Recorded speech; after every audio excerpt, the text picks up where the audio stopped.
Radio जिंदगी पर आप सुन रहे हैं जिंदगी एक दिन। आज की कहानी है एक थी मिनी। यूं तो बहुत बड़े बड़े काम करती थी और पढ़ाई में भी बहुत अव्वल आती थी। दिल्ली NIFT से डिजाइनिंग का कोर्स करके बेस्ट क्रिएटिव स्टूडेंट का अवार्ड लिया था और फिर वर्ल्ड के बेस्ट डिजाइनिंग इंस्टीट्यूट में एडमिशन का बुलावा। सब कुछ कैसा फेरी टेल जैसा, पर थोड़ी सी प्यारी, थोड़ी नटखट और सीधी तो इतनी जैसे स्प्रिंग और थोड़ी झल्ली। ऐसी थी हमारी मिनी। ये कहानी जर्मनी जाने से कुछ दिन पहले की है। मिनी का पूरा परिवार यानी मम्मी, पापा, एक छोटा भाई और मिनी दिल्ली से बैंगलोर घूमने आए हुए थे। कुछ दिन बैंगलोर घूमने के बाद सारा परिवार बैंगलोर रेलवे स्टेशन पर खड़ा ट्रेन का इंतजार कर रहा था और मिनी जिंदगी एक दिन। आप सुन रहे हैं कहानी एक थी मिनी। सारा परिवार स्टेशन पर पहुंच चुका था। तभी मम्मी को ख्याल आया, अरे मिनी कहाँ है? सबने पलट कर देखा। स्टेशन की एंट्रेंस से अंदर आने की जद्दोजहद करती, अपने कंधों पर हल्का सा भारी बैग टांगे, एक कान पर मोबाइल लगाए, बालों को उल्टा झाड़ कर लाल हेयर बैंड लगाए भीड़ को चीरती मिनी चली आ रही थी।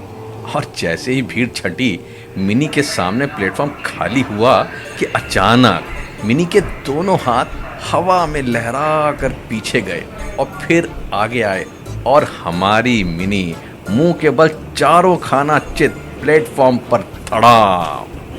तभी ट्रेन ने भी सीटी मारी, मानो मिनी जी के गिरने का इंतजार कर रही थी। मिनी के मम्मी हंसी रोककर मिनी को उठाने दौड़ पड़ी। ट्रेन चलने को तैयार थी तो पापा फटाफट सामान चढ़वाने लगे और भाई हंस हंस के दोहरा हुए जा रहा था। खैर किसी तरह दौड़ भागकर ट्रेन में सवार हुए तो पाया कि सामने एक मियाँ बीवी अपनी बेटी के साथ आसन जमाए विराजमान थे। सफ़र शुरू हुआ, बातें शुरू हुई और धीरे धीरे दोनों परिवारों में, ख़ास तौर पर मिनी और स्वाति में यानी सामने वाले मुसाफिर की बेटी, तो भैया धीरे धीरे ट्रेन चल रही थी और मिनी जी को तेजी तेजी से भूख लगने लगी। और मिनी सोचते जा रही थी कि अभी चिप्स वाला आएगा, कोल्ड ड्रिंक वाला, खाना, और मैं जल्दी से खरीद लूँगी। पर अफसोस कोई नहीं आया। भूख लग रही थी और सफ़र लंबा होता जा रहा था। इंतज़ार करते करते नागपुर आ गया। ओह, तो जैसे सारे मुसाफिरों की जान में जान आ गई और मिनी तो जैसे उछल ही पड़ी। मिनी और स्वाति अपने अपने पापा के साथ प्लेटफॉर्म पर उतर गई। नागपुर का प्लेटफॉर्म बहुत लंबा है और मिनी का कोच भी सबसे आगे था। मिनी के पापा मैगजीन्स देखने लगे और मिनी स्वाति के साथ चली नागपुर के संतरे खरीदने। पर संतरे का मौसम नहीं था तो सारे कीनू बेच रहे थे। मिनी ने साइड वाली बर्थ पर बैठी आंटी के लिए कीनू लिए और दोनों चले जूस पीने। पर कहीं जूस की दुकान नहीं थी।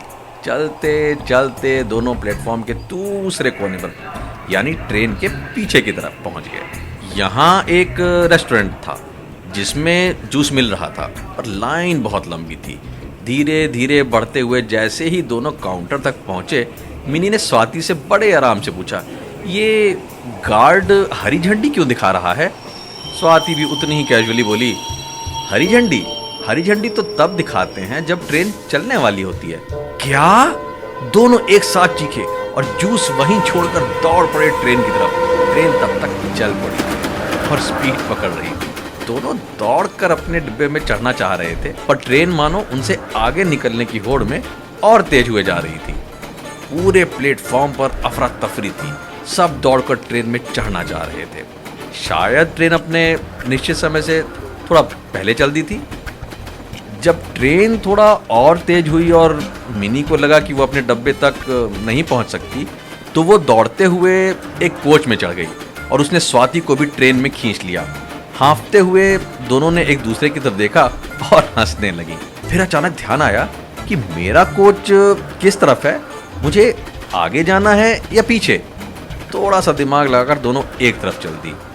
ट्रेन में शायद सभी लोग अलग अलग डब्बों में चढ़ गए थे और कॉरिडोर में हड़कंप मची थी अपनी अपनी सीट तक पहुंचने की। उधर मिनी की मम्मी का बुरा हाल था रो रो कर कि मिनी स्टेशन पर रह गई। बार बार उन्होंने चेन खींचने की कोशिश की पर पूरा सिस्टम खराब था। मिनी के पापा भी नहीं पहुंचे थे और मिनी का भाई ना जाने कौन से पत्थर तोड़ कर आया था कि घोड़े बेचकर सो रहा था, और हमारी मिनी हंसते जा रही थी और आंखों से आंसू रुक नहीं रहे थे, और बाकी यात्रियों से टकराती टुकरुती एक तरफ बढ़ती जा रही थी कि तभी सामने से एक बुजुर्गवार दोनों हाथों में सांभर वड़ा पकड़कर प्रकट हो गए। भूख से बेहाल मिनी को मम्मी की चिंता हो रही थी और भूख से पेट फटा जा रहा था। ऐसे में सज्जन खाने का सामान लेकर रास्ता रोक के बीचों बीच खड़े थे, मानो चिढ़ा रहे हो, ले भूखी ये देख, पर खाने नहीं दूंगा। भूख और गुस्से से तड़पती मिनी ने निकलने की कोशिश की, पर वो महाशय पूरा रास्ता रोके दोनों हाथों में सांभर वड़ा लिए हिदायत दे रहे थे कि बेटा जरा देख कर, अरे ध्यान से, पर टस से मस नहीं हो रहे थे। मिनी को कुछ समझ में नहीं आ रहा था, तो उसने हल्का सा धक्का दिया जैसे कि वो निकलने की कोशिश कर रही हो, और सारा सांभर वड़ा जमीन पर फैल गया। सांभर वड़ा तो जो फैला वो महाशय भी पूरा फैल गए, और शुरू हो गया उनका गालियों से भरा प्रवचन कि तुम आजकल के बच्चे। उधर मिनी सोच रही थी, अरे अंकल जाने दो, मेरी जान बख्शो। उन अंकल जी ने 5-7 मिनट तक दोनों को वहीं रोक कर रगड़ा। मिनी किसी तरह वहां से निकली और आगे बढ़ी तो सामने पेंट्री कार थी। बस अब तो मिनी फट पड़ी। रात भर खाना नहीं दिया, पूरा दिन निकल गया, तो किस बात की पेंट्री कार। आज ये सही होती तो मैं ना उतरती और ना ऐसे फंसती, ऊपर से भूख के मारे बुरा हाल। उसकी इस हालत को देखकर पास ही बैठे एक सज्जन ने एडवाइस दी, बेटा तुम अपनी मम्मी को फोन क्यों नहीं कर लेती। फोन? तब मिनी को ध्यान आया, फोन तो जेब में ही घूम रहा था।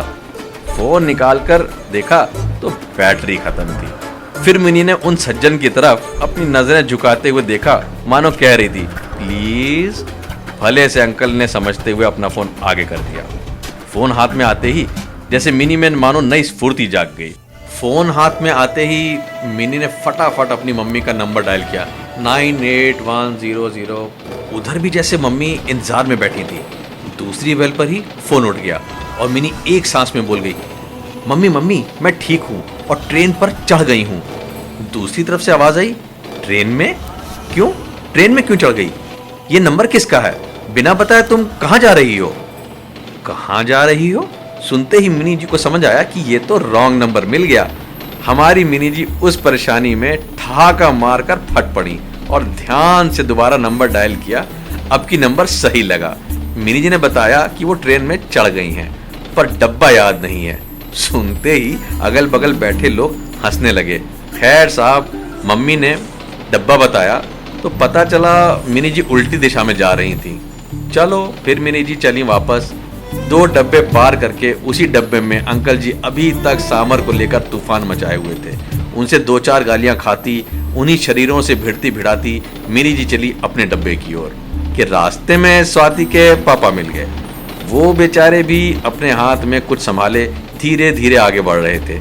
मिनी और स्वाति ने ज्यों ही देखा कि अंकल के हाथ में सांभर वड़ा है, दोनों हंस पड़ी और स्वाति के पापा उनकी तरफ देखने लगे। अरे क्या हुआ? हंसते हंसते दोनों अपने कोच में पहुंची। सारे बेहाल बैठे थे। एक तरफ से मिनी और स्वाति आ रही थी तो दूसरी तरफ से मिनी के पापा हाथ में मैगजीन लेकर। और शुरू हुआ भरत मिलाप का सिलसिला। मम्मी को देखकर मिनी खुशी से चिल्लाई, मम्मी, और गले लिपट कर रोने लगी। और मिनी का भाई इन सब से अनजान अभी तक घोड़े बेचकर सो रहा था।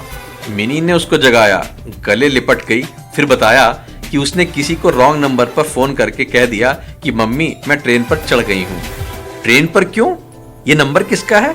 और सारे लोग उस अनजान लेडी की बेटी का हश्र सोचकर जोर जोर से हंसने लगे। आप सुन रहे थे रेडियो जिंदगी पर जिंदगी एक दिन।